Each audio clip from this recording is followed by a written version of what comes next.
care where you came from, don't care much where you've been. And I don't give a damn about what they say. I'm really one to judge, trying not to hold a grudge, even if you rub me the wrong way. For there's more to life than we will ever know, and more sides to truth than life could ever show. Some tell me I'm a fool to hold out my hand to everyone, every time, and risk the fall. Oh, yeah. I think we had that guy singing maybe at our wedding or something. Yeah, maybe. something like that. But you know what it really... I miss him. Yeah, you know what it really makes me want to say? How are you now? Oh, good news. Oh, not so bad. It's the season finale today. Yep. Yeah. Yeah. Well, that, and I currently only tell time by when I have to do the podcast. So, yeah. Like during the week, I have 2 days in the week where I have to be on screen in a meeting, and then the rest of it is me waiting for my students to do stuff, which doesn't really happen. You need to crack the whip. Socially distantly. I'm actually really proud because the ones that I've been able to talk to, they're focusing on exactly what I told them to. Mm-hmm. They are just complaining about having to read for half an hour a day. Oh, they're all as bored. If somehow, oh my God, they're not bored enough yet to do schoolwork. No, one of them is. One of them really is. Like, one of them asked me when I was mailing more stuff because they can't do the stuff online as much. So, yeah. But yeah. So it's Sunday. I Sunday. actually had food and liquid. I got out of bed before noon. Yeah. It's all good. And you got your taxes done. I got my taxes done. Get them monies, because we can't always just rely on our Patreon. So where you can find us at patreon.com/howareyounowpod. It'd be really cool if we could rely on our Patreon. Or you could, buy merch from us at howareyounowpod.com/merch.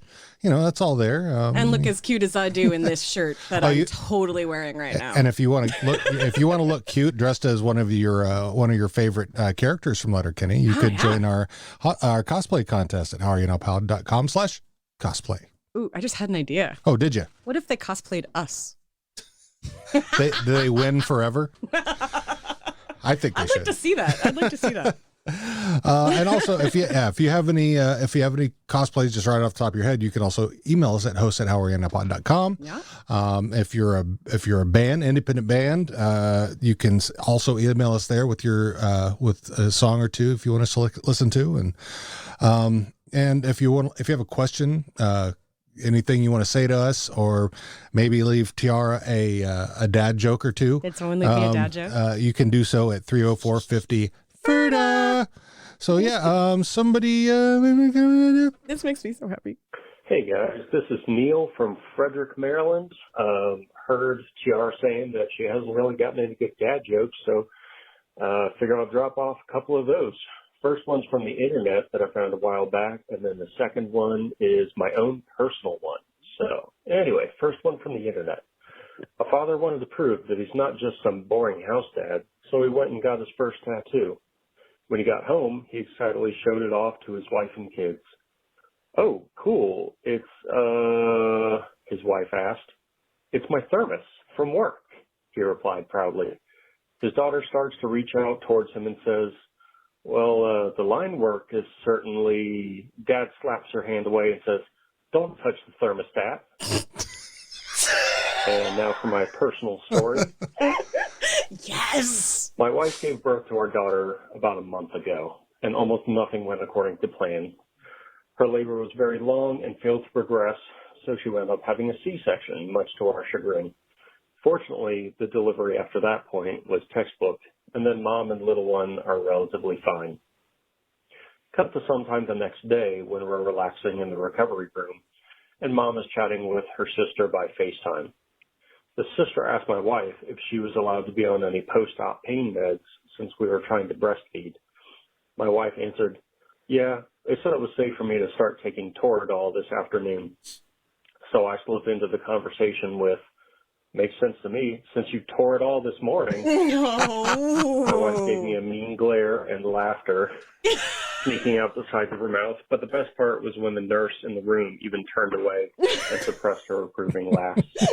This was my peak, guys. It's all downhill from here. Hope everyone's having a great day. Stay safe, stay clean, stay sane. Bye. Well, I can't guarantee any of that last part, but thank you, Neil. We appreciate Jokes like that keep me sane, though. Like, seriously. Oh, I feel so good right now. Yeah. And like you heard up top, our music this week is from our very good friend James Honeycutt. James Honeycutt. I played in a band with him for a number of years. He also sang at our wedding. Played He's guitar. doing a lot of live streaming stuff right now for people. He's a great fucking hunt guy. him out. Oh, he's a great fucking guy. And also, we would like to introduce this week our repeat. Probably longest repeat between It's been a bit. Is my cousin-in-law. Would that be right? Yeah, something like that. So, Chris Churchman. Chris, how are you now? Oh, not so bad. And you? Wait, let's try that again. Chris, how are you now? Not so bad. That's good news. I thought that was the first time. How are you now? No, you said not so bad in you. It's the thing that everybody does because they're ready to be the one who says, how are you now? And so the response to that then is, yeah. So how are you now? Good and you, not so bad. How are you now? Good and you? Not so bad. Hey, we did it. Beautiful. I can't let you off. Your family. So, Chris, I know it's been a while, so why don't you introduce yourself again, and tell us about what you do, where you are. I mean, anything you want to tell us, and then if you have anything you'd like to plug, we'd love to hear it. Okay, my name is Chris Churchman. I am a 17-year Air Force veteran, getting ready to retire within the next 5, which is exciting. I am now working for Boeing out here in New Orleans. We're upgrading some fighter jets as a mechanic, so it's good work. And of course, New Orleans is like the epicenter of the South for the coronavirus, so we're just staying shielded. We're staying inside and glaring at people as they walk by, making sure they don't get too close to the house. All right, because you guys live right near Bourbon Street, right? Yeah, we're literally right across the river from it. Usually we're hearing all sorts of commotion and song playing. We have a steamboat that goes by and plays, and we don't hear it anymore. We haven't heard it for like a month now. I know. It's kind of sad. We cry every night. So other than that, I mean, it's nice going to work with all the non-essentials off the road. So that's nice. No traffic in the morning. Yeah. And I get to hold it over my wife's head that I'm essential and she's not. It works for the government. I'm essential, but I still stay at home. Yeah. I'm essential, but there is no way to do what I do from my house very well. Yeah. My wife talks about me. Figure it out. I was like, is that how you talk to an essential? I'm an E8, essential 8. Using military jargon. Okay. Yeah. Other than that, I do want to plug their. So I know you guys mentioned it last time. I still do some work with United Heroes League, but we've kind of left, and there's no hockey out here in New Orleans, which sucks. And now there's hockey there. But I've also joined I still have to go back home for military weekends and all that, but joined a hockey team called the Dallas Warriors, and it is a group of disabled veterans who go play tournaments, go play beer leagues, do some charity.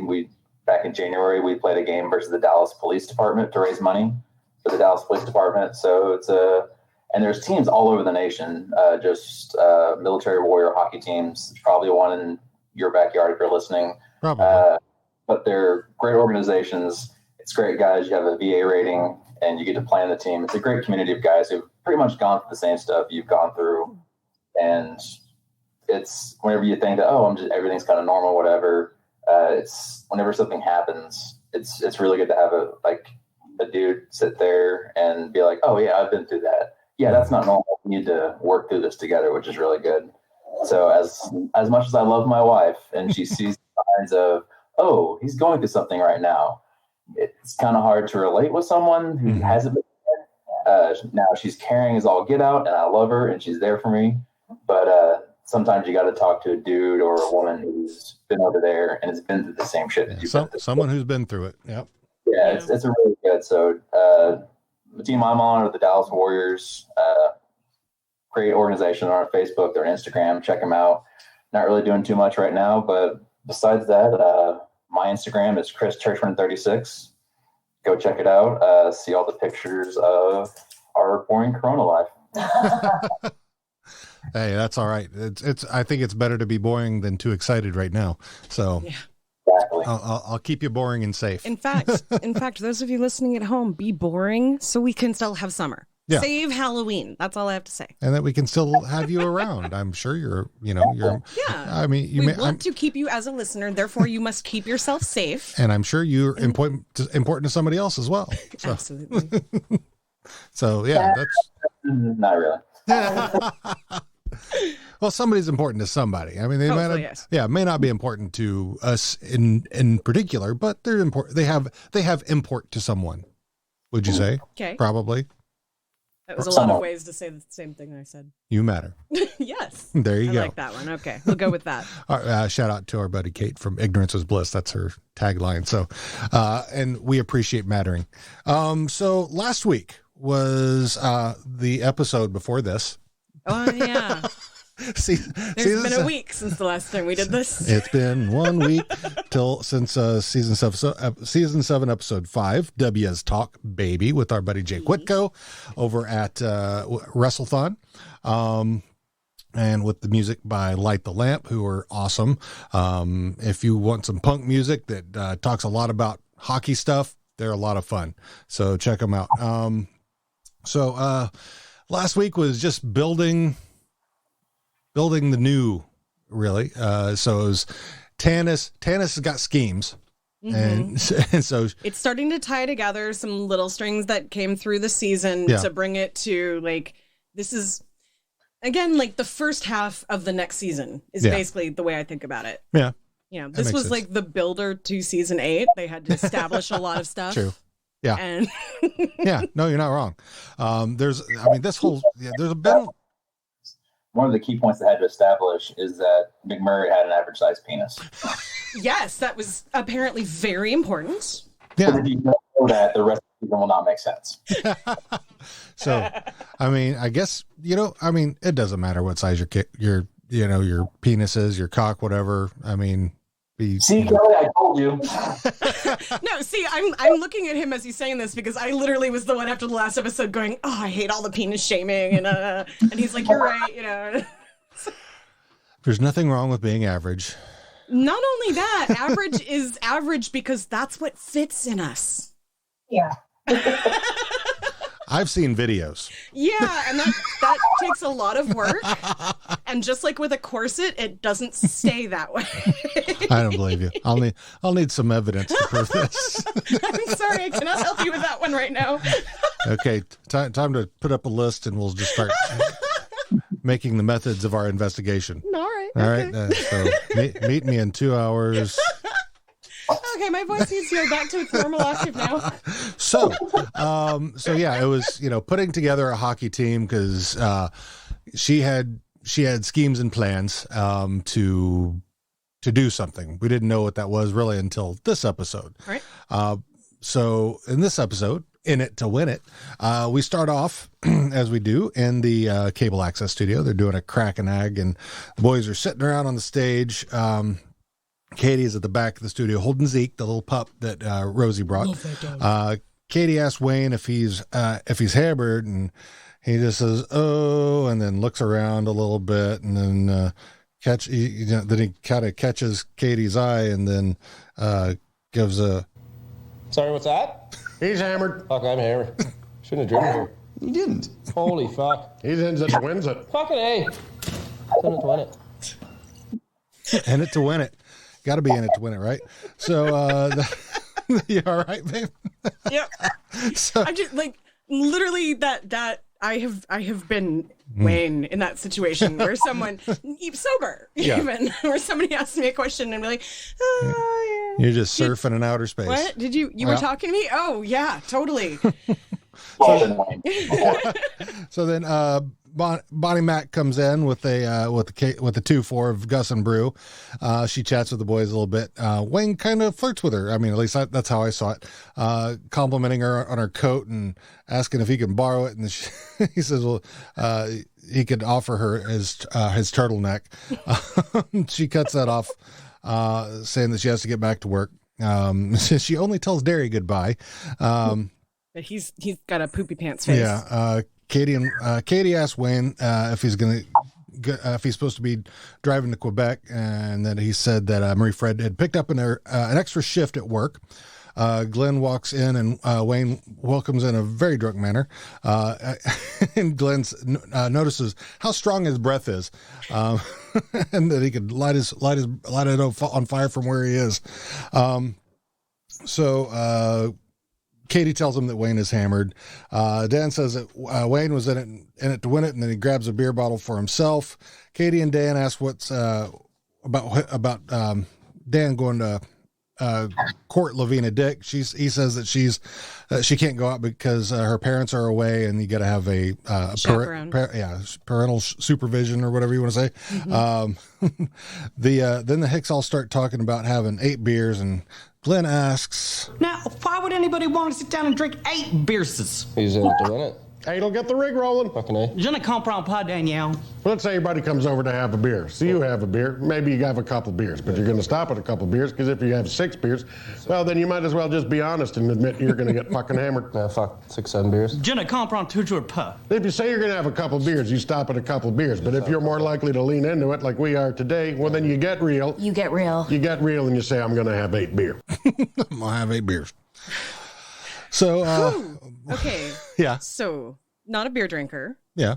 But like the equivalent of when I was actually drinking that much, I just need to know, like, how are they standing? Well, they drink every day. Oh, still. And they drink at least, I mean, just on a normal day, probably 4 to 6 beers. So, Okay. so, Alcoholism, 8 beers is nothing. I mean, yeah. But anyway, Wayne notices that Derry's not drinking, and tells him to have a beer. And Derry had something on his mind about going to Quebec, and they think he wants to fish, and he actually is looking to get back at Anik. Get back with Anik. Big gasp. And then Katie, not so happy. Fuck off, Derry. Yeah. That's it. That's all you need to say. She is pissed. So we cut back, and Katie hands Zeke to Glenn, and then Glenn's like, "Oh, I guess you're mine now." So Derry makes him come and stand before her. She tells him to give his balls a tug. She also tells him that if he drives to Quebec and to try to get back with a woman who has cheated on him, that she would punch him in the stomach. Derry keeps equivocating about it. And basically, you know, after he keeps on and she belts him, the fella's all back. Katie and Dan says you can't go back to someone who steps out on you. Wayne says if she cheats, it's over. Like you said a number of times before, Derry still wants them to come with him. Wayne says that he'll come, but he doesn't back it. Derry then shoots him down and says that, well, that's not good at being good enough of a buddy. Derry takes off, and Katie's threatening to leave to go chase after him. Glenn says the show's about to start. They say fuck the show. They're going to have the last show ever now. We cut to the hockey barn where they play the hockey ball, and Tanis action slash coach and Marianne and Betty Ann tell all the players to grab a knee. She applauds how well they've been doing with practices, having so many practices in a short amount of time. Coach talks about how good the native team is, and Joint Boy and Tyson echo that. Tanis says, I say we're ready. Marianne and Betty Ann also, and along with Axe and Slash, say that they're ready as well. Coach and Riley and Jonesy talk about how much better the team would be with Bartz, Yorkie, Schultze, Fiske, and Boomtown. Tanis says she don't want to hear about them. We're just going to go play. But then, why? Yeah, But then why? right then the Eagles walk in, and who should they have? They've got Bartz, Yorkie, Schultze, Fiske, and Boomtown on the roster. Marianne and Betty Ann ask, Don't you have to be native to play for the native team? You have to be native to play for the native team. Read the Indian Act, ladies. Indian? Not sure that's PC, buddy. I don't think it is, buddy. Bart's. I'm eligible for Indian status because one or both of my grandparents has Indian status, you little bitch. Yorkie? I'm also eligible for Indian status because one or more of my parents has Indian status. Schultze. I'm also eligible for Indian status because an immediate family member, i.e., uncle, aunt, or cousin, is registered or entitled to be registered. Pussy. Fist. My eligibility is a bit more complicated, but equally valid. At least one of my parents is or was registered or entitled to be registered under subsection 6.1 or subsection 6.2 of the Indian Act, which I advise you to investigate to further educate yourselves on the Canadian Indian Act. Boomtown! I'm the grandchild of an Indian woman who lost her status through marriage, which makes me a Bill C-3 applicant of the Gender Equity and the Indian Registration Act. My grandmother was a good woman. My grandfather a violent, unfaithful drunk. I worked through my anger towards him in therapy with a registered psychotherapist, which conveniently was a 75% tax write-off under my social benefits program. Big takeaway? Be kind. Because everyone you meet is fighting a battle you know nothing about. And there's your education. Yeah, there's your education section for the day. So a stare down between Tanis and the Eagles coach happens with him reminding about the bet. The Eagles leave. Tanis then has the Irish, tells the Irish that she's not expecting them to win, but she just wants to make it look good and that she wants to just go out there and donk. So they're in. Then we cut to Modine's. Derry walks into the bar. He greets Gail, says that she's wearing some nice earrings, and she asked if he'd like to borrow them. So then she offers a beer. He says no. Says he's going to Quebec to get Anik, and she goes, "Yeah." And then Bonnie McMurray comes out, asks if Scotty Wallace is there, which foreshadowing, I guess. Gail fills Bonnie in on the situation. Bonnie looks concerned and reminds him what Anik did. And again, he equivocates. Gail also tells him that if she, he, or they cheat, it's over. Can I just say I love that Gail was like, or they. Yeah. None of the other times was they thrown in there, and that made me a little happy. My little they heart. They. So Gail says that she's sorry, but everybody's out and about, except at that point, the Ginger, Boots, and Scotty Wallace all walk into the bar at the same time. So then we cut to the skid basement. Stuart walks with Rold to the back of the wall of the basement. He asks Rold to explain the art that he's got hung up there. Rold says that he needs a jerk board for inspiration. Then from the other side of the room, they hear this, "We need help." And it's the City Babes that were working at they weren't working at the bar. They were just part of the City Babes when Stuart and but they say that they're now working at the bar, and that they were selling his green G, but the local dealer that had been working there caught on to him, now wants to kill them. They offer him some good fucking for him to help. He gives them the good fucking, and he says he can move some things around too. Poor Roldy. So, so hockey rink, the teams are getting ready. They're playing the OCM and everything again. Shoresy's skating around, chirping. Tanis setting up the monitors for the mics. The Eagles coach asks her what she's playing. And he's basically chirping at her about playing OCM again. And then he asks her what she's watching, and she gives him headphones, and he gets to watch a little bit of the mic'd out part. Mic'd out. Yeah, mic'd out. Whatever. So. And so then he listens to some Shoresy insults, Riley and Jonesy chirps, and he gets a chuckle out of it. Then we cut back to the cable studio. Boys are taking another call. Rosie then walks in with Zeke's sister, and then they finish the call. And we cut back to Derry showing up in Quebec. He's in the truck with the Ginger and Boots and Scotty Wallace. And Anik and her fellows show up at the bar, They're all just staring, and Scotty Wallace, of course, lets off a "Yoo!" And then Anik looks over. They have to duck, and it's only Derry and Scotty Wallace who are sitting on the outside. Yep, who duck Ginger down. and the Boots are sitting there looking very close and alone in the truck. Yeah, but I mean, it's still that same blank face they have. Yep. You guys fucked an ostrich? I've heard that, allegedly. Allegedly.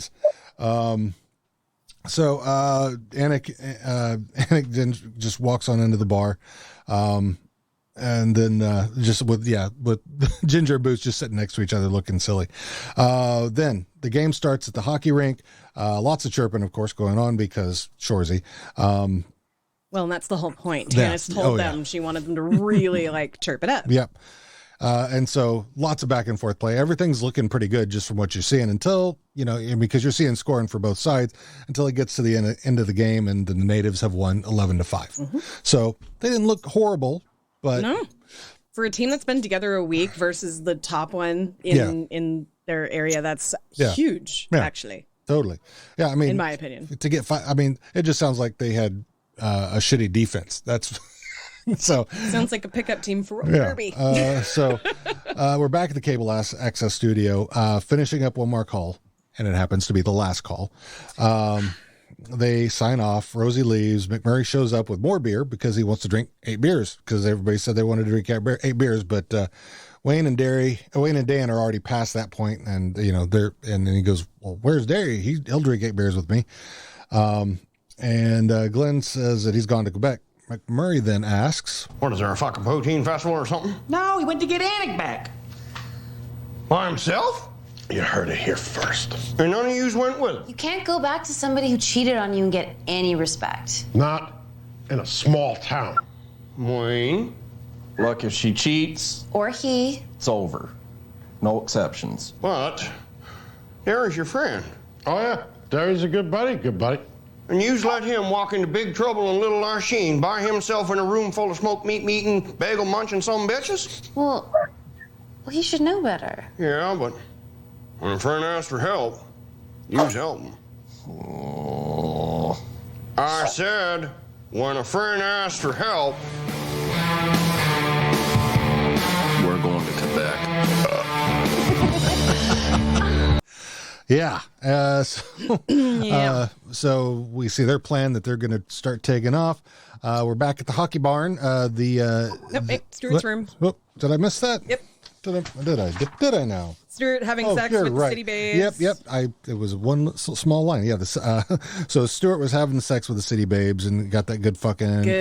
He tells them that he can't help them currently, and then he holds up a picture of a bodybuilder, one of Rold's jerk board. Yeah. And so I must do this, and so basically he's saying he's got to get jacked. Yeah. Whereas Rold and the city babes are like, you want to fuck that guy?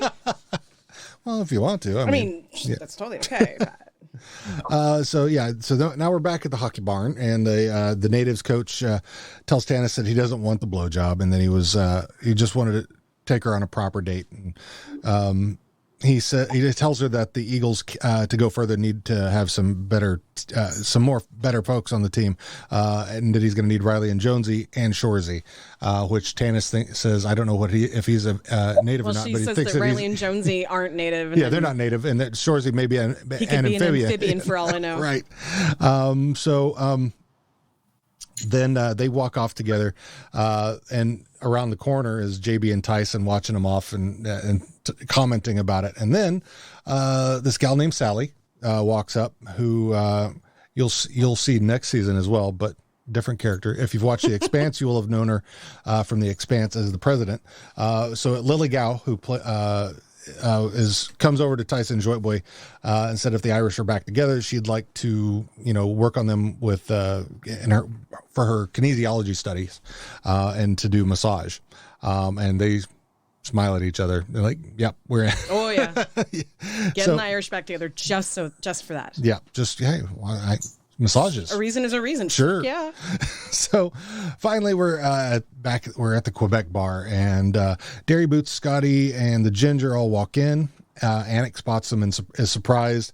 He asks if Jean-Claude is there, and she says that he's out bush hunting sanglier pour des côtelettes des sangliers. That was terrible. Yeah. That was terrible. I didn't practice that at all.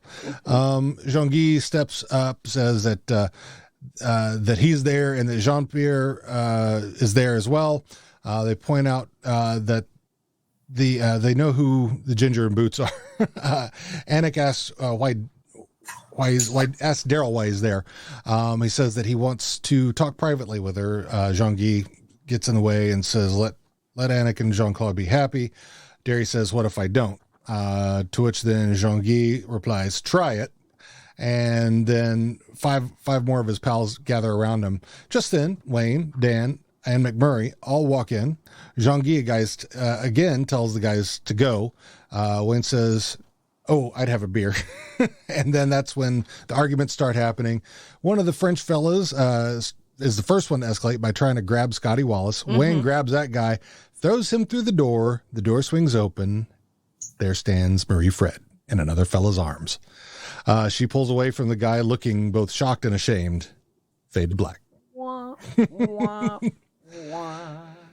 So yeah. So who else was shocked when that happened the first time you saw it? Yeah. Oh, I yelled at the TV. It's like, are you fucking kidding me? Like, you could tell it was coming. You knew something like that was coming because they literally shove foreshadowing down your throat in the show, which I kind of love. A lot of so much talk about cheating. So much. But I was bummed that it was Marie Fred, honestly. I liked Marie Fred and Wayne together a lot. Yeah, because it kind of seemed like, all right, this is the relationship they're going to take. They had marriage, the engagement party, and everything. And they're like, okay, this is going to be the character Wayne settles down with. And you're like, but it also could be rosy. Very Game of Thrones-esque, I would say. Yeah. It's which one's going to be Mary Queen of Scots? So yeah. Go ahead. Who's going to be the next toughest guy on Letterkenny? Yeah. I think Rosie can be pretty tough. Oh, she handles pit bulls. She does handle pit bulls. Yeah. So I mean, that you can't be weak and do that. No, my pit bull pulls me over. Well, no, not the little one. The little one. The 70-pound one can't pull me over. The 100-pound one can. A 12-pound bulldog gives Kelly all sorts of trouble. But I mean, no offense, Kelly, you're like the size of my thigh, so it's. True. I love you to death. It's been especially hard because our bulldog likes to go to the bar down the street. Oh. Because she always gets treats there. We always go. Yeah.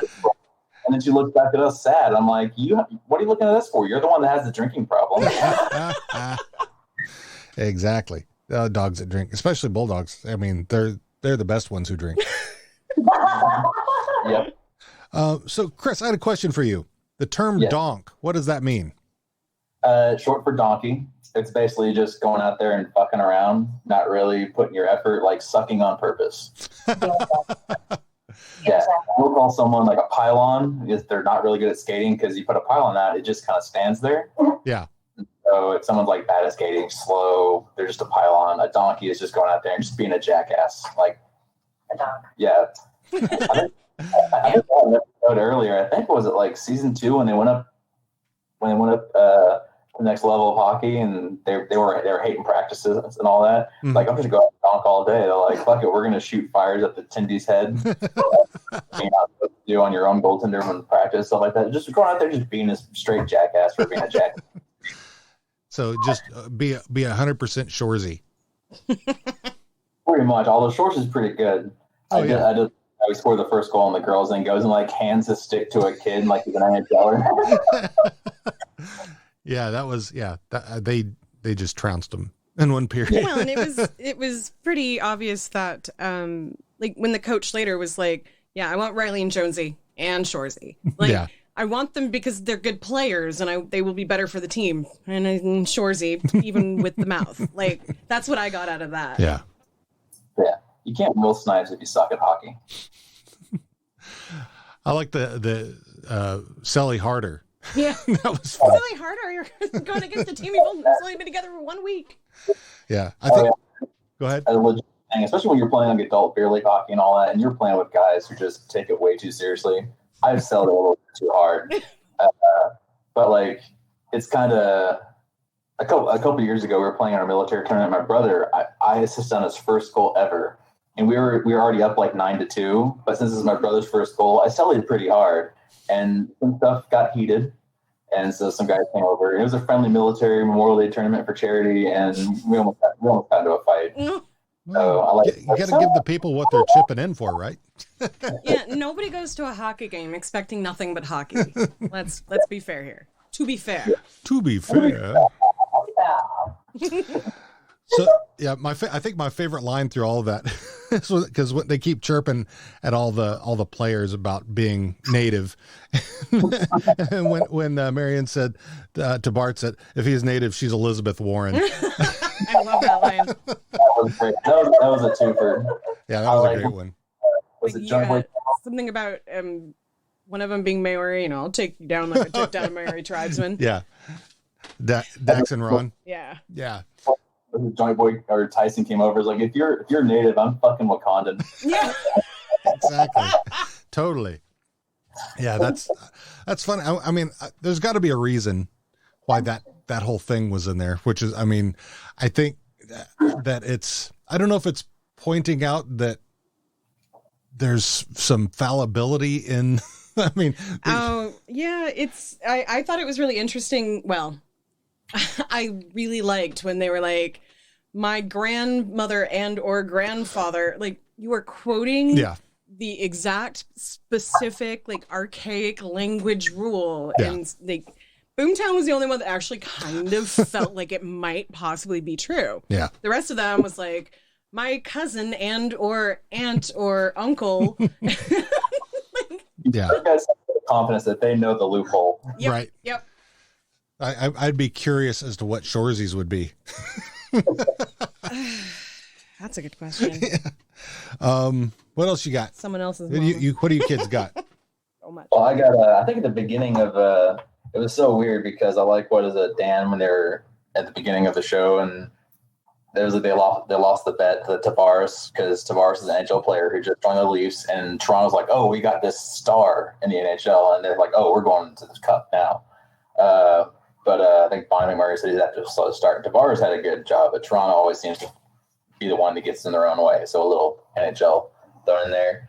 But they're talking, Dan's like, if I'm paying $120 for a bowl seat, you can suck my Babcock. I don't know how people out there know, but the coach of the Toronto Maple Leafs name is Mike Babcock. I did not know that. It's awesome. There's a little layer to that joke. And also, me and Kelly went on our cruise in February before the whole Corona thing happened. Like the day before we took off. Before we took it seriously, America got it serious. Yeah, that was everybody. The day before we went on the cruise, Mexico reported the first cases, and I'm like, I'm going to pretend I didn't see that, and I'm going to walk on the boat and be happy. But I actually ran to a couple of Canadians, and we were talking about, I always want to go to Toronto, Hockey Hall of Fame, go see a Leafs game. And they're like, well, good luck, because fucking upper bowl seats are about $120. And I was like, oh shit, look at that. Yeah, it's going to be interesting once they get the team in down here, and I'm sure that's going to be delayed more now because... Yeah. Well, construction is still going on as far as I can tell. I mean, okay. I don't know if it's still going on the NHL facility down the street, but like light rail is still, they're working on that. Yeah, I wasn't sure about that either because I haven't seen any of them. Most of this is done with the part, like all of the grading has been done all the way down the street now. Because I used to have to walk through basically the construction site for most of the school year. But yeah, I've definitely seen some of those same trucks like circling different neighborhoods and stuff. All right. On my my outside of the house for 5 minutes a day thing. And because we don't get out much, it may just be I'm getting out at times where I don't notice them. Right. Because when I do leave the house, I leave the house on a weekday early, like 10 or 11 when most people who can work from home are working from home because it lessens the chance that I'm gonna have to like deal with other people. So I'll go to the grocery store or Target or something like that, and I'll see them at those times a day. Okay. So I do have to correct myself real quick. I completely forgot about this. The Maple Leafs actually fired Mike Babcock earlier in the season. So, but at the time of taping, he was the Leafs head coach. Okay, that's all right. We'll forgive that one. That makes sense. I will is, do we just completely skip over the part where Glenn came out of the closet? You know, he's like, wait a minute. You know, he's done because that's not the first time he's done that. No, he has a habit of like dancing in and out, but never actually saying it. And Dean and I actually had a conversation about that because I thought it was really hilarious that he does that. Where was that again? Catholicism. I think it's the first time he actually it's the very first. The switching teams comment. Yeah, because it's when Katie is yelling she's at almost Derry. enough to make me switch teams, and then Katie was like, "I am so done with this innuendo, Glenn. Why is that? What team? Switching teams to what? Catholicism. Like he couldn't quite do it, but he likes to do the innuendo. Yeah, innuendo. Nice save, Glenn. Right? Totally believable. What else we got? I did want to bring up, so at the beginning, and this was another conversation you and I had, when Bonnie shows up at the studio and you're like, Wayne was flirting with her. I kind of look at that like Wayne, when he's drunk, is like a normal person. Yeah, you know? but I've seen him drunk before. And he's kind of that, like, you know, his eyes are, he looks like he's stoned when he's drunk. His eyes are half closed. He's laughing a lot. He's kind of making more innuendo than usual. Yeah. And that's kind of with Bonnie. He was like, oh, yeah, okay. Like, you know me when I'm drinking, and I will flirt with a sock. So that's just the way it comes out. So I that's kind of what I see when I see it. Yeah. Especially because he kind of used that same line a couple of times about the turtleneck. So I was like, that's his go-to line right there. You want to wear it? You want to wear it? It's actually kind of funny because me and Kelly have been together for going to be 6 years here pretty soon. And she's never seen me hammered or annihilated. Yeah. So on July 3rd, we actually went with a bunch of friends, and I told them this, and they're like, really, this can't be. So my night started out with 4 shots of Fireball back to back. Yeah. And it was sangrias and beers and mojitos and everything. And then 2 more shots of Fireball the next bar we went to. And I was like, this sucks. He's like still like, he's not slurring his words. He can still walk. And I'm like, I'm a fucking professional. I'm a 17-year military veteran over here. And my buddy actually sent me a text with a list of everything I drank. He's like, and he's still talking. He's like, God. So, Dean drinks so little that up until I would say the last 2 years, it was maybe like once a year I would see him drink 1 drink. And when we first started dating, it would usually be either my birthday or your birthday or something like that. And gonna pause it here for a second. There's a dog loose.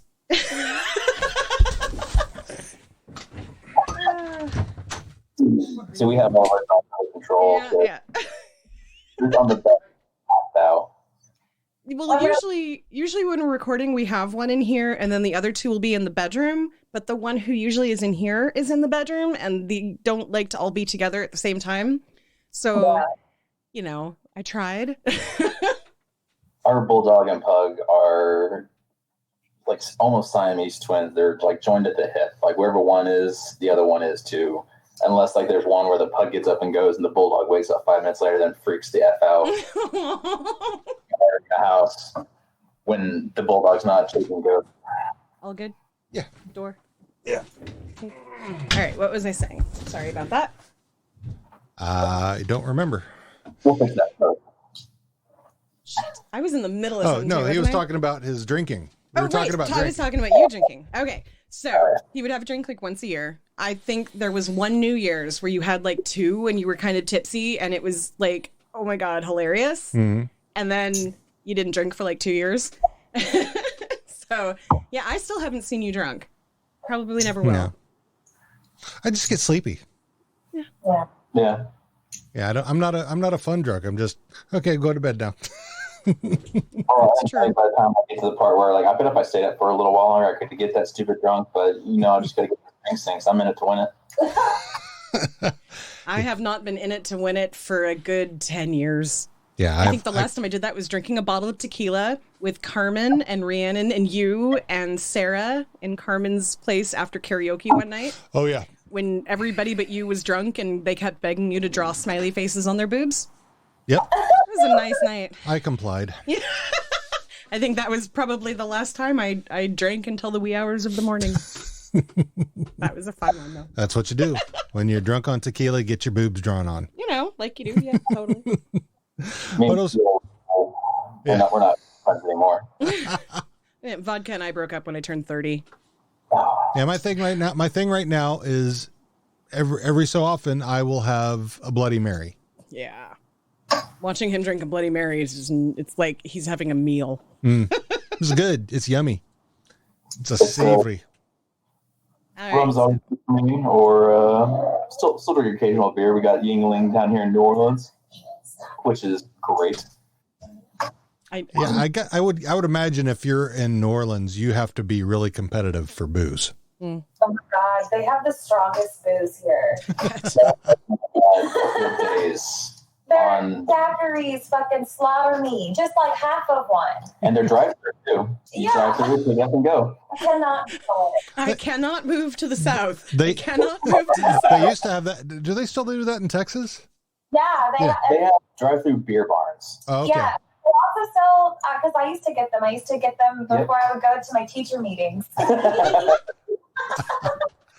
Ladies and gentlemen, Department of Education right here. Yep. No. So this was the first time they did Crack an Egg without any like intro music. Yeah. The skids weren't there. So I thought that was like, I mean, I know it was, the skids weren't even there, which usually for when they're going to do an episode, the skids are there already. Yeah. So I thought that was interesting that they just kind of skipped over that. Yeah. Let's see. Roldy's reaction to the women in the basement, like as they got more like flirty, the more like uncomfortable he got, until eventually he was like covering his face. Oh yeah, when they open their trench coats. So cute. When they open their trench coat, whereas Roldy was like, ew. Yeah, that's just.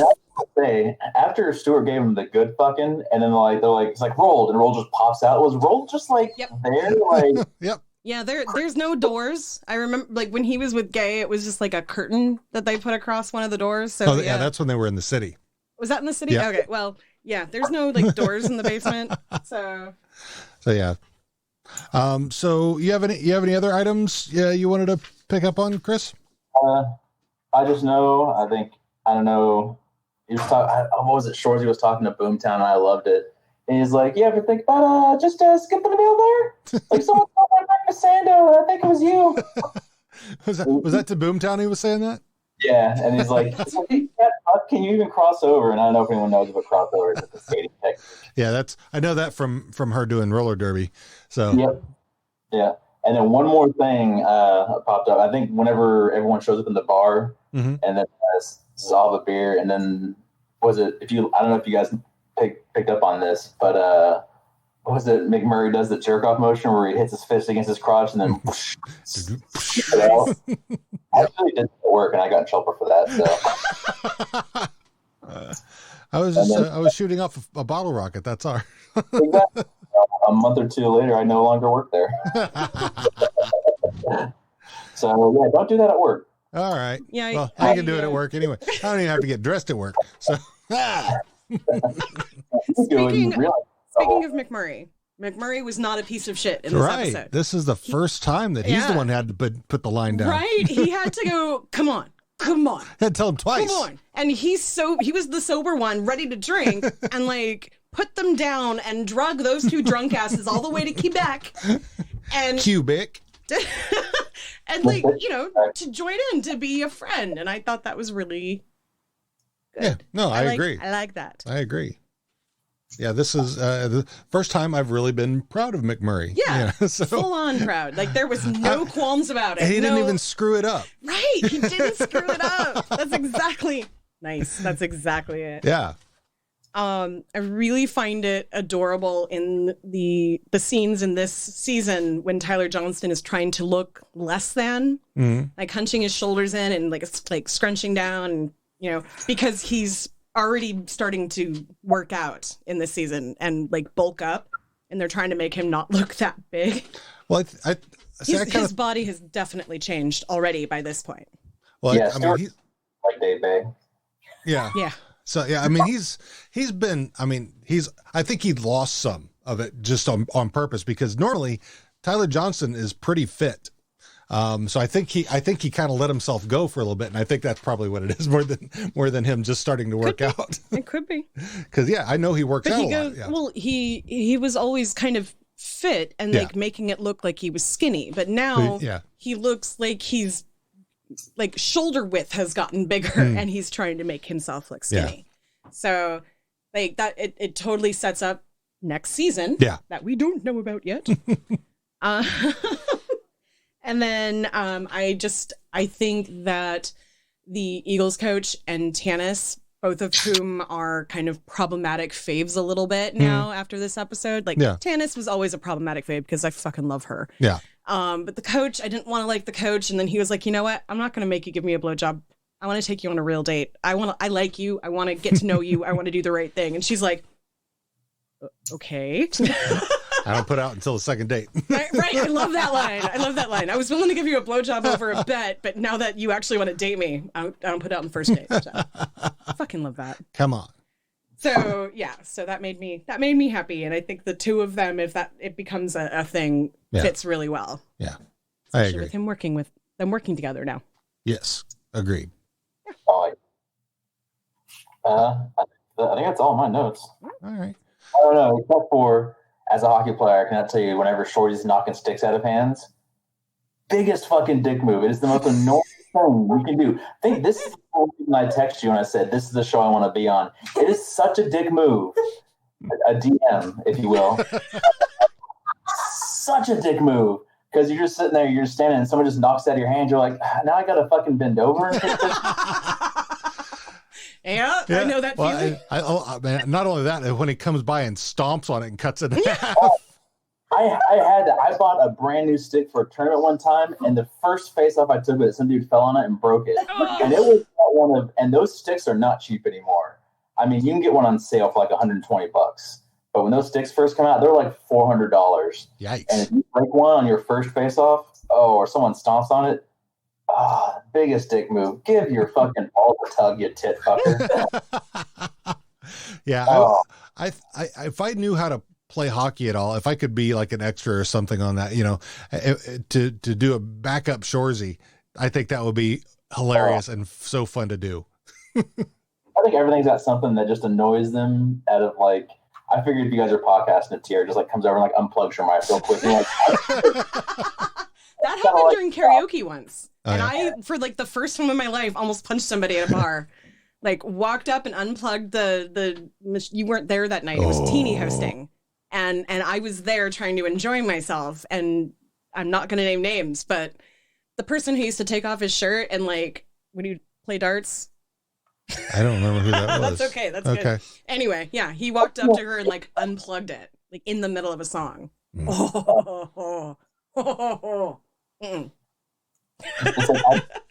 know why. It's not that big of an inconvenience, but it's like when you get your pants caught on a door handle when you're walking by or something like that. Right. You get so much more madder than the situation truly calls for. It's like I was ready, like the dude knocks out a stick, and then he's like, "Oh wait, we going? And I'd be ready to fight. Like hell yeah, we're going. Fucking hate that shit.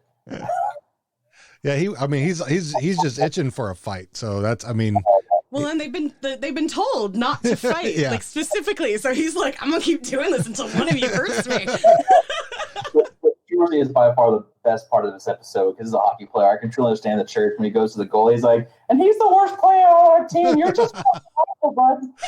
Oh, and I love it when he dumped the ice on his shirt collar. See, and I love Shorzy like this. As long as he's not sitting on the toilet and shitting and I have to hear it, then I think he's hilarious.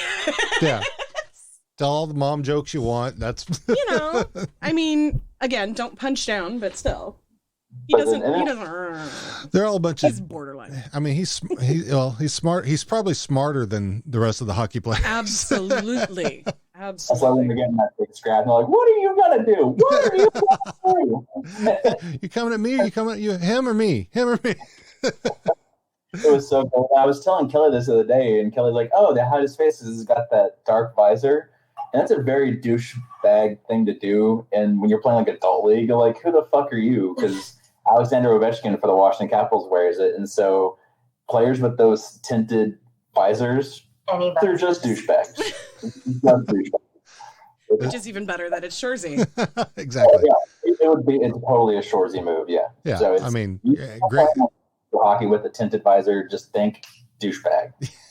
But yeah, I mean, it serves two purposes. It doubles down on the douchebagginess, and it hides Jared Kiso's face. True story. I'm still the Home Improvement and Wilson. Right. Yes, that's exactly. The thing that still floors me to this day is acting was Jared Kiso's fallback position from hockey. I still can't get over that. You fucker. Little fucker. So right. And hanging out with his friends and doing little YouTube clips turned into a show that we've been talking about nonstop for like years now. Yeah. So much. So are we ready to do a little I think we're ready. All right, so just to reiterate, this is our version of Fuck, Marry, Kill. We don't want to kill anybody, and we don't really want to get married necessarily. So yeah, we'll just be your bud, right? Be your buddy. I'll be your buddy. I'll be your friend. Yeah. I think I do. So let's start with Wayne. And this also, it always assumes that everybody's into it and there's consent, because I always go, Wayne doesn't cheat, because that's kind of a core value of his. In this, I would so want to be that friend who, was offering if he wanted more than that to get over the heartbreak that he experienced at the end of this season. Okay. So what are you saying? I'm saying Ferda with benefits. Ferda plus. Yeah. You kind of want to go Ferda because, one, he needs someone to drive him around because he's hammered. Right? He needs a friend. Like, you can't fight him because it'd be embarrassing. Although I think he's the kind of guy who gets it up to fight you when he's drunk. And two, you really can't fuck him because he's fucking hammered. Right. He's fucking embarrassing. True story. So I'm going to go Ferda. Yeah. Derry. God, he needs a Ferda right now. He needs a friend. He does. Thank you. I was trying to figure out how to he needs a friend. Kind of needs a friend to smack some sense into him. I would have totally. This has been going on for a while now. I would have totally fought him. Processor. Yeah, right in the processor. Right? Katie did. Yeah, she did punch him. That's kind of like what my reaction would be. Like, you're really gonna go back to this person who fucked you over and then left, ignored you, and then cheated on you, and then. And then. Yeah. Come on. Yeah. Yeah, it's obvious. You've got Bonnie McMurray, who has a crush on you, who used to at least have a crush on her. Yeah. Why are you not seeing this? Exactly. Yeah. What about Katie? I think Katie's always going to be a fuck for me. My wife agrees. I don't usually say that, but yeah, I would say fuck her on this one, because I agree. Not fuck her, like fuck her, but I'd be down. Yeah. So yeah, not the who is it? Fuck off, Derry. Not that kind. Not that kind. Not that kind. But yeah, she's hot. When she punched him, I was like, yes. Okay.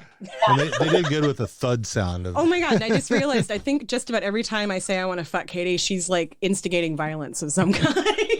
So kind of that's when you want, that's the same time you want Tanis. True. Oh shit, I think I have a thing. Okay. Where is that kink on the BDM test? BDSM test. Violence does it for Tiara, so I'm not here to keep me. I'm just glad I'm aware of it. All right. My brother Squirrely Dan. Oh, he's so drunk. So drunk. So one of the things that I didn't bring up when we were talking about this is something that I noticed happened when Dan was drunk and things were happening. Something, I'm trying to remember exactly, because I told you as it happened, and I was like, did you see that just happen? There was one part where Dan like looked at Derry. I think it was after he said he was going to go see Anik, at like kind of like the shocked look. And then little bit later when Rosie comes into the studio, and then when she leaves and she looks at Wayne's like, I'll call you. Dan looks over at him like kind of with that like, what was that? And I just think that was really astute for how drunk he was, because that's exactly what I would be like. Some just happened, and I think I missed it. What was that, Fred? So I'm going to say Ferda, because I feel like he's going to, one, be way too drunk to do anything else. And two, because he right now is the only one who's seeing some things that others might not be seeing. Okay. All right. Yep. I think the same reason for Wayne, you got to be Ferda. He needs someone to drive him around, and he's too drunk to do anything else. Mm-hmm. And you kind of noise on Dan that the drunker he gets, the more tilted his cat, or the more his cat rotates. Yeah. Yep. The drunk gauge, where it gets to like a certain point and it goes any past the ear, that's the red. Yeah, that's like Wayne. He gets farther and farther down into his chair. Yeah. And like, just, you can't see what I'm doing, of course, but. Glenn. Oh, Glenn, baby, just come out of the closet. But if you don't, no. I'm going to say Ferda. Ferda. I'm going to say Ferda. If anyone's going to make me switch teams, it's not going to be him. Yeah, let's go with Ferda. Yeah. Because you don't really want to fight Glenn at all. No, not generally. There may have been a time or two, but those are very fleeting. I mean, for the same reason why one of my very good friends now and I were not friends in high school was the, oh no, really, I'm bi, but everybody kind of, knew. And it wasn't until that friend was like, okay, yeah, you were right, that we were like, okay, I can be your friend now because you're honest with yourself. So I'm kind of like that with Glenn too. Yeah, well, I don't know if it's that more than Glenn is trying to hide it in a town of 5,000. So I don't think he's really trying to hide it. I just think he can't bring himself to say it. Because he's been very clear about it. Kind of but like he never crosses that line to say I'm gay. Kind of like Dean Pelton from Community. Yeah. I hope this doesn't awaken anything in me. It's like he's in the closet, but the door's fully open, and he's at the threshold going, all right, I'm going to go. And it's like, well, but but the door's wide open, everyone can see. Yes, exactly. Step out. Yeah, I can just stay at the doorway. That's fine. Come into the light. This is where the rainbows are. So if something's scary, I can close the door real fast. Yeah. McMurray. Okay. Yep. Because I still can't bring myself to fuck him. Nope. I don't think nothing about McMurray does it for me, so I'm going to get Berta. All right, except his wife, Except maybe. his wife, yeah. Oh, Mrs. McMurray. Yeah. Style. Tanis. Oh, it's got to be a fuck for me. Yeah. Like, how do you not? Yeah. The only time I don't want to is when she like pulls in some toxic masculinity bullshit. And this one, she was like full on in charge of this, and that's fucking hot. Yeah. I love that. The thing I love about Tanis is that she always does like the hair with the nails. Mm-hmm. Yeah. Like she's not doing her nails. She can't like grab something because of her nails. She's got to grab it very gingerly. Just right over the ears. Yeah. Fucking gorgeous. I don't know what it is. That's one of those things that like, all right, something's moving around. Yeah. Yep. Eagles coach. He still doesn't have a name. I guess no coaches get names. Yeah.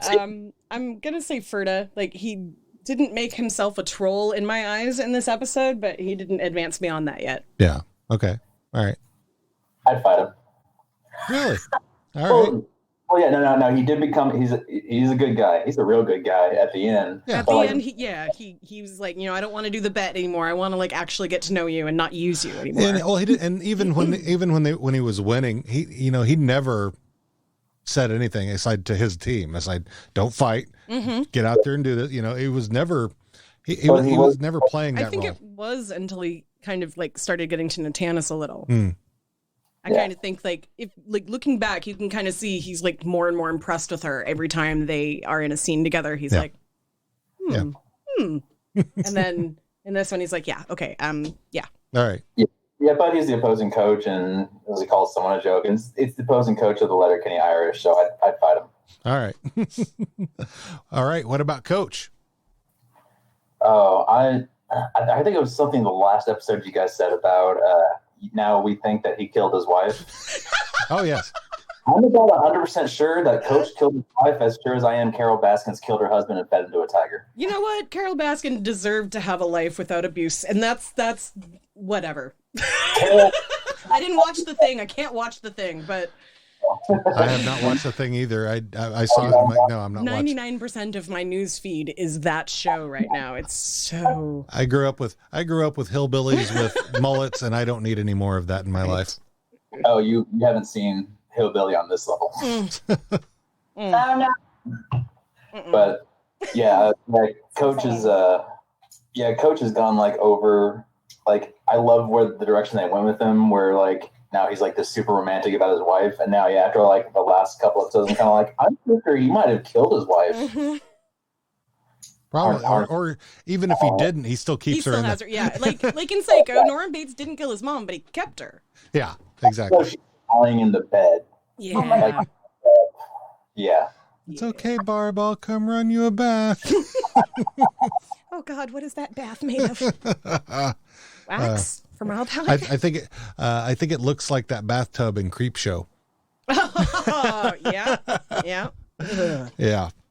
So we've talked about Coach a lot, but none of us have said where we are on them. I would fight him on this. Like, he's such a Debbie Downer. Like, these guys are really good. Like, no, you don't understand. I know that they're good. I know we're not going to win. Stop it. Yeah, it's a very bad inspirational speech. That's not going to make a movie miracle. They're not going to make a Disney movie out of that.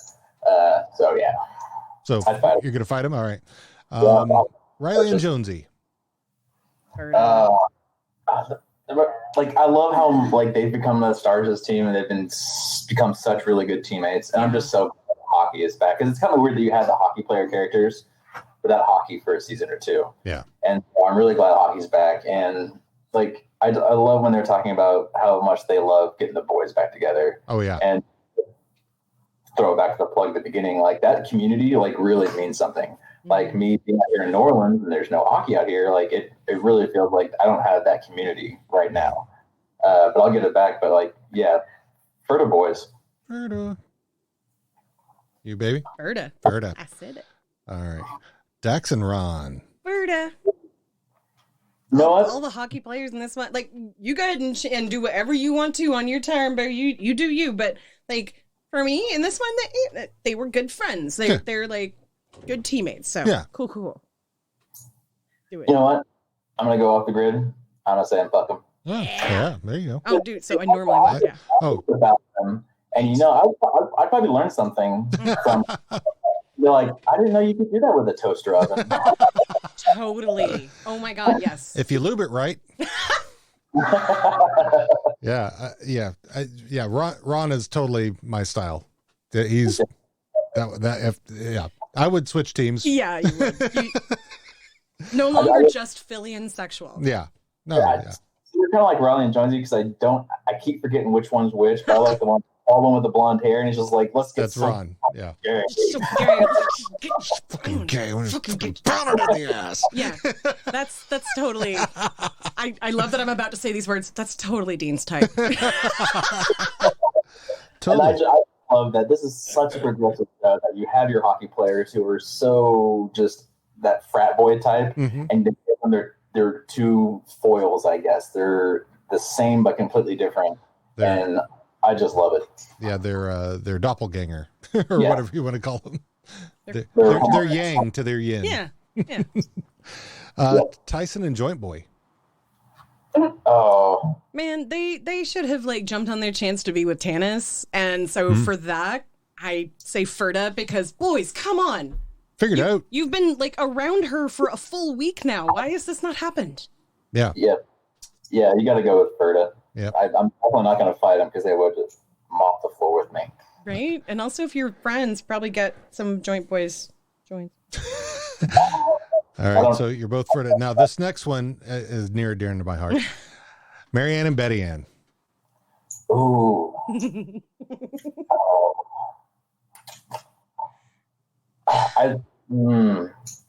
I know we're supposed to make it up just kind of like just this episode or even this season, but I know up until this season I really wanted to fight him.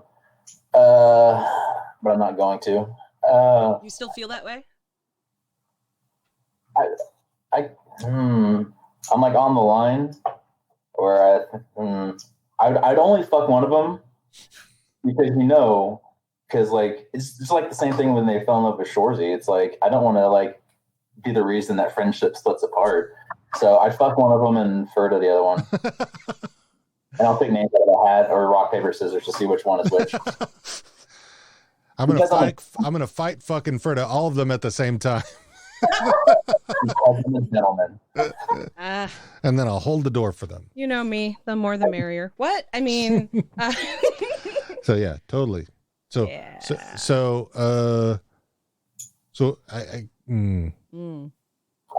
What? I'm gonna put Ferda down for you then. I mean, I'm not gonna turn down a threesome at all, but right? Yeah. Anyway.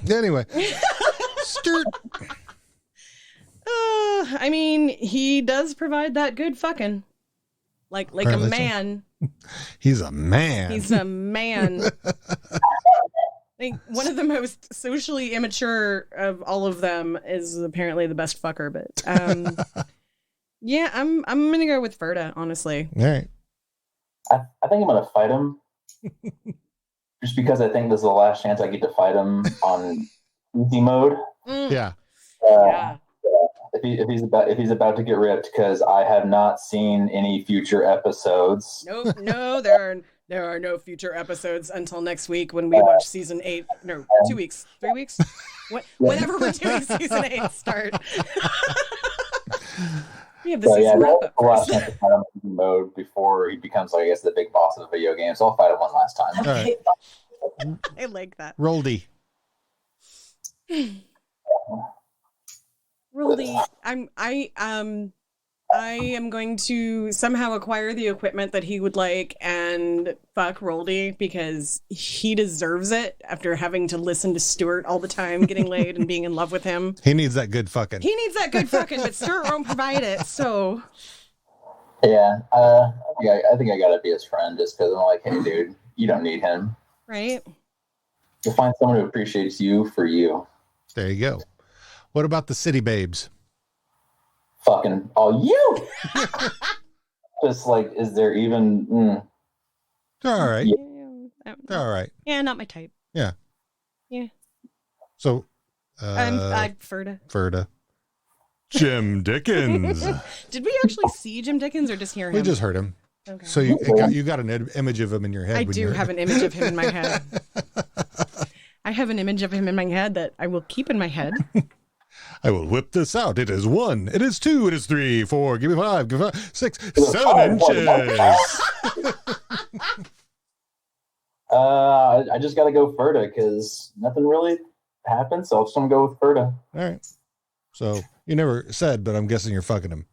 I mean, he didn't do anything to not make me want to do that. And I still want to climb him like a telephone pole for grace, you know, because not like Jesus said on Easter, let your fuck be fuck. So right. And during sex he's gonna play Boot Scoot and Boogie. Fuck, I forgot about this. Fucking needs a boogie. And there's only one boogie, and it better be Boot Scoot. He's really knocking them boots. So Rosie. And we can't marry him? Right. Of all the characters, she would probably be the merry one. Really. I mean, yeah. I'm going to say Ferda for now because I want to see what happens in the future. Ferda for now. Because there's not a whole lot that she, like, for me, you know me, I can't. Okay. But I want to hang out with her and the Pipple puppies. Yeah, well, she never broke up with them. I mean, never broke up. She was, she just was fulfilling a dream to go help in. So, a special place in heaven. Yeah. So. Yeah. Yeah, I'm going to say Ferda just because I don't want to get in between Rosie and Wayne. Which is going to happen. Yeah, it's going to happen, and Wayne's going to be sober by then. So I'm just going to have a handshake and play with the puppies. All right. Yeah. Anik. You. She's a pretty girl and all, but she's a pretty girl and all, but she keeps poor companies. And the Instagram. You can put them on there. I've had I didn't. Her Instagram. There was this is the most because everybody's in this episode. Yeah, we'll talk about that in a minute. Yeah. Okay. Yeah. I'm kind of with Derry that you don't know 100% if she cheated, but you're kind of like, yeah, you kind of know that she cheated. So, can I select none of the above? Nope, you got to pick one. All right, let's fight her. Fuck her or fight her? Fighter. Okay. For Anik? Yep. And maybe where were you on that? Yeah. A happy accident, but yeah. And Marie Fred. Yeah. Oh, we're definitely fighting. Oh yeah. Can it be a hate fuck? Yes. With Marie Fred, yes. Yeah. So, and I guess I may as well just put them all. Yeah, because you left off Gail, Bonnie McMurray. I thought I put Gail Ginger on there. Boots and Scotty Wallace. So, Gail. And all the blue shirts, if you wanted to be. Fuck them. Okay. Gail. Fur to Gail. Fur to Gail. I kind of want to say I want to fuck Gail, just kind of like with Daxie and Ronzi. I figured I'm going to learn something so I can walk away and be like, yeah, no, I do not like that. Right? You will have learned a lesson, which is very important. And Gail does respect boundaries. She does. If you said red light, she'd be like, all right. All right, I do not like when a boppet is brought into the bedroom. Well, but I thought you were the boppet. No way, I did not expect that. I've been pre-installed with a boppet. It was all fun a game until it asked you to twist it. I'm like, no, no. Is your hand pre-lubed? Well, so then Bonnie McMurray. Did I not have Bonnie? I could have swore I put Bonnie in there. Okay. McMurray. Bonnie McMurray. I'm fucking her. I don't think that'll ever change. I'm still gonna say Ferda. Just in I think it's adorable that she develops these crushes, and it was Wayne who was this stand-up guy in her estimation, and now it's Derry who she just wants to take care of because she doesn't think that he's been taken care of or learned how to do it. So I want to say Ferda, and just tell her how adorable she is all the time. Okay. Yeah, I just she's always like a good girl. She's never on your side. And so, I can't imagine anyone ever saying they want to fight Bonnie McMurray.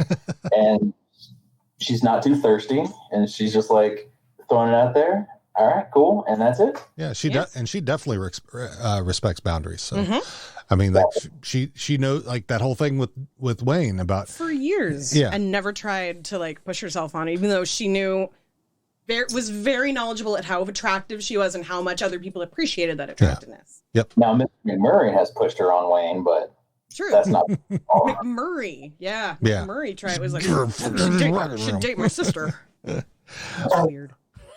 All right. So, and then I'm going to put the trio of doom, Scotty Wallace, the Ginger, and Boots. Where are we with them? Ferda, because I don't want to fight anybody who fucked an ostrich. You might get some ostrich corona on Maybe. you. Well, and there was all of this conversation in early seasons about Ginger and the Boots and what they didn't do. Right. And how many people it might take. Well, if it was 3 people, who do you think that third person was? I heard the sick ostrich. Yeah, I gotta go with Ferda because as Wayne would say, you want to fight them, but they're so greasy you kind of don't want to. Yeah. Yep. Definitely not fucking them because obviously I am not an ostrich. So yeah, you gotta be Ferda because they did show up for Derry when he needed them. Yeah, they do act like friends. Yeah. I mean, they know which team they're for. Yeah. So Team ostrich. Yeah, exactly. So I think that's it. I mean, I that's a believe so lot. that time. I mean, I think that's everybody, isn't it?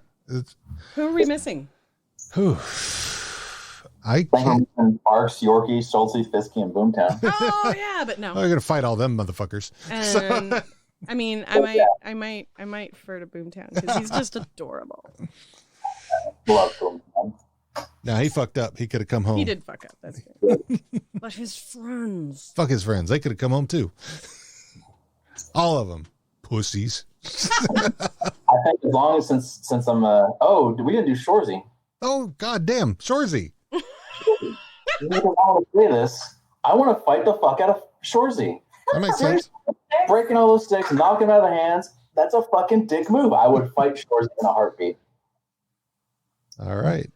I'm going to say Ferda because he's doing exactly what Tanis wanted him to do in this to make her look good on the mic'd up stuff. Yeah. I mean, if he's on your team, he's definitely going to be loyal to you. So, well, I mean, he'll still be an asshole to you, and you'll want to probably kick his ass. But he'll spend most of his time being an asshole to the other team. Exactly. Yeah, and then that's what I appreciate about him. But I just cannot get over the knocking the sticks out of the hands, because I'm pretty sure if there's any hockey players out there that they can tell you it's super fucking annoying. I'm like, I just want to fight him. I get that. There you go. So that's everything. Yeah. So any final thoughts? So here's our spoiler section. Spoiler. So final thoughts about this. I remember when we first watched this season, when it first came out, and you were like, no, we don't know for sure. We don't know for sure that she did. We only saw her. Like, let me watch the scene a few more I even 100 slowed times. It down. Yeah. Like, you were so convinced that there was no way that it could be what it was presented. Yeah. And then there's got to be something different. Right? Something's off. So, I mean, anybody who's watching this for the first time is hopefully not listening to us right now, because that really would spoil all of next season. But a lot of next season is Wayne getting over this. Yeah. And that's why I like what I said earlier about season 7 really just being the first half of season 8. Yeah. Because the two together feel like this was like a mid-season finale. So in America, the way that American television does like 6 episodes before Christmas, and then in like April, they'll do another 6 episodes. Well, considering that they only do 6 or 7 episodes a season, right, exactly. Then it makes sense, yeah. So, and I don't know about other people and how they consume media, but I don't consume daily television shows anymore. I don't watch once a week, except for things like John Oliver, which is about news stuff. So, yeah, I watch stuff in a bundle, and it definitely feels like 7 and 8 together make one entire season. Yeah, I can see that. Yeah, I don't want to like spoil anything, but I do. This is the spoiler section, so. Okay, yeah. Well, I'm just gonna do like the teasing for next season, but like it is amazing, just kind of like when we think back on the journey that this Letterkenny show has gone through. Is I remember literally seeing just YouTube clips of it, of Letterkenny problems and the cold open, the farmers versus hockey players, and it's amazing. It started out as just this little YouTube thing, and now in season 8, you're getting the guys from TSN and the Canadian sportscasters to be on the TV show, and now they're doing live shows in Canada and then coming down to the US, and they're actually coming down to the South now, where I'm keeping my eyes peeled. Well, they will later, because they have to make up all of the dates that had to be canceled in the last 2 months. Yeah, we had tickets. Yep, we were supposed to go. Was that last week? Actually, on the 8th. Yeah, that would have been just this last week. We would have seen them live, but it's amazing like how big the show has gotten, and just like how cleverly written it is, because it really takes it back to like a Bud Abbott, Luke Costello with a George Carlin, a quick little play on words, and it's very quick and snappy,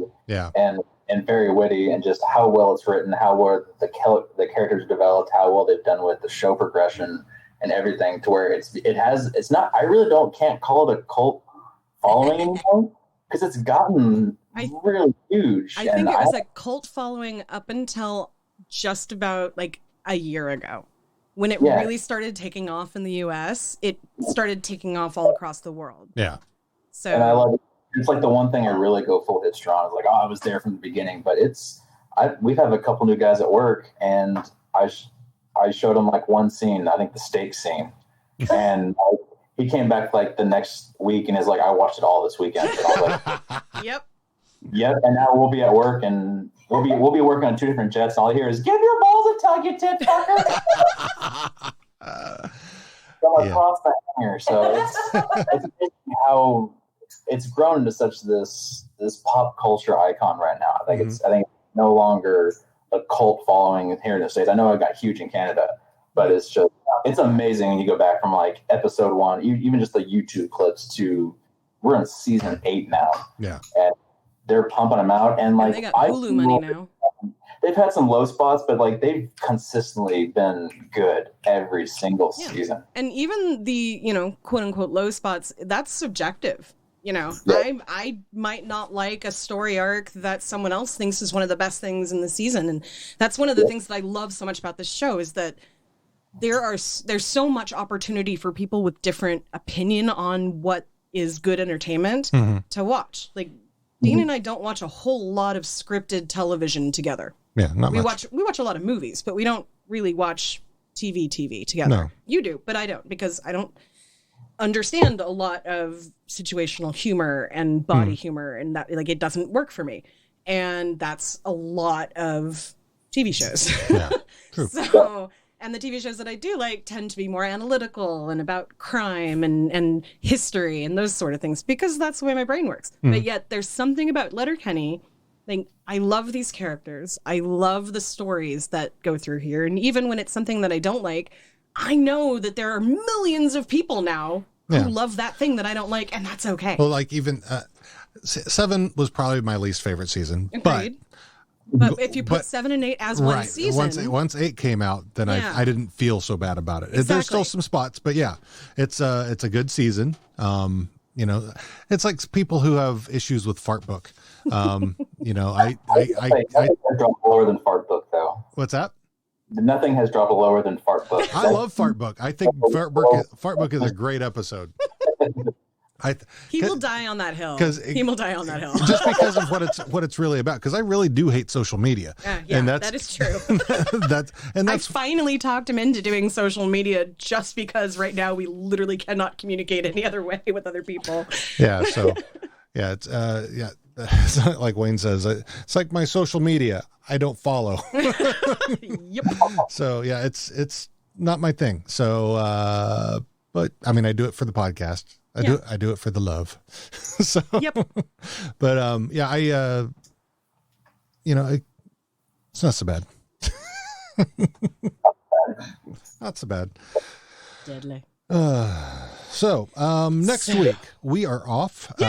That's why I was like, wait, what week is it? What's happening? Next week we're off. The week after we will be back with our recap season. What I may try to do, because I know I am trying to line up interviews with folks. I may just do those as standalone because I don't know how long we're going to be until, right. Because we have to wait for production to be okay with stuff, and they're probably not in a whole lot of communication right now with everything going on. But I'm gonna get a hold of some of them, whoever I can. I know the one that I've been talking to will probably still talk, because he likes being on podcasts. Yeah. At least that's what he told me.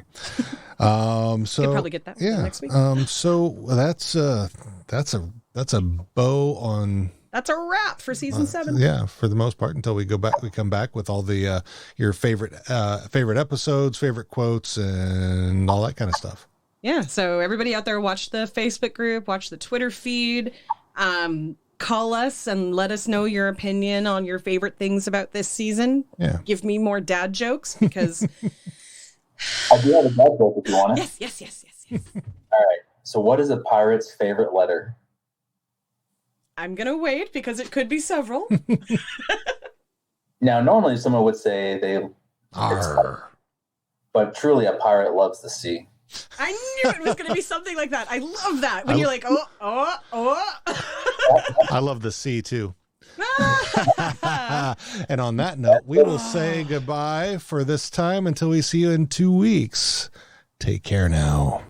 Make sure you check out our show notes.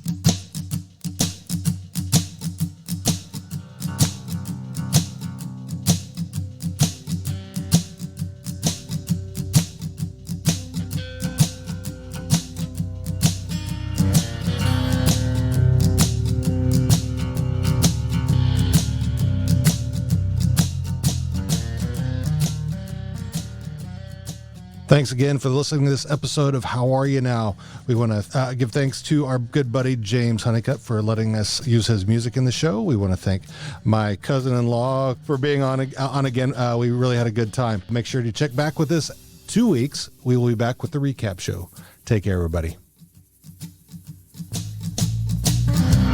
tripping over another, life on top of the other, all over you and me too. Here's to debts unpayable, to an end inescapable. Oh, but to wear that crown even for a day, for 15 seconds of fame.